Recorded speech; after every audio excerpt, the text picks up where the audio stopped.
Não, gente, não vale tudo por dinheiro. A gente precisa entender que, quando a gente fala da novela, a gente está falando de um lugar ético e moral.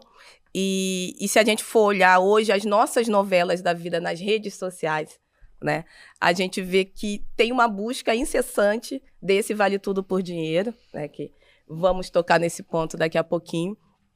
Mas quando a gente fala desse dinheiro, dinheiro para quem, o dinheiro como? Essa elite,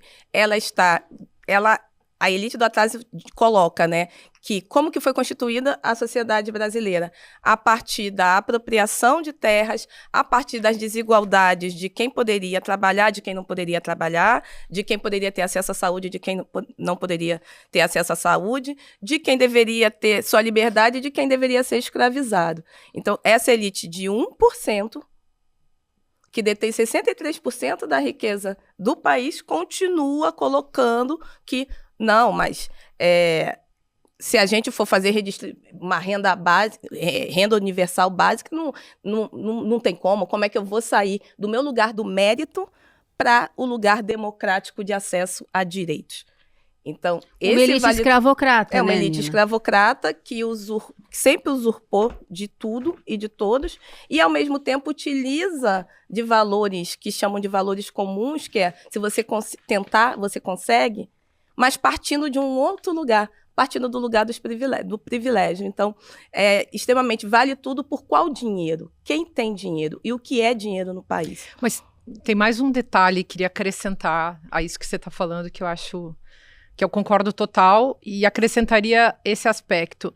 A nossa elite do atraso, ela tem uma coisa que os brasileiros conhecem muito bem, que se chama complexo de vira-lata, né? Uhum. Então, o que é isso? Não basta você ser rico, mas você tem que parecer rico. Então, entra em jogo aquele processo de distinção. E aí, além da desigualdade econômica que você está trazendo para a gente, que é tão flagrante, tão escandalosa e tão tenebrosa, tem também essa necessidade de parecer diferente do outro e parecer superior ao outro.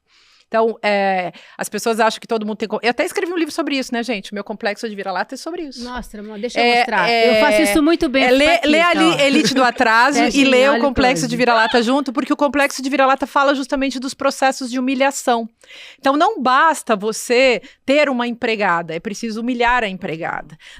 E aí você, como pobre de direita, exatamente, que é o outro livro do Gessé... os personagens da novela fazem. Não basta ser a rica, ela tem que humilhar quem é menos favorecido que ela. E aí aparece esse fenômeno do pobre de direita, que é o outro livro do Gessé, que no meu livro significa justamente o sujeito que, tendo... apropriação cultural. Sofrido com a humilhação de ser pobre, de ser preto, de ser periférico, de ser mulher, de ser, enfim, alguém que está numa posição não privilegiada, esse sujeito passa a fazer uma espécie de mimetismo com o gosto, entre aspas, dos ricos e imitar os ricos. Então, o pobre de direita, se ele não pode imitar financeiramente e, de fato, ter aquele carrão, ou viver com aquela roupa, comprar aquelas roupas de marca, ele vai comprar tudo falso, mas ele vai parecer. E se ele não puder ter nem a aparência, nem nada, ele vai querer ter o mesmo tipo de pensamento ou, pelo menos, votar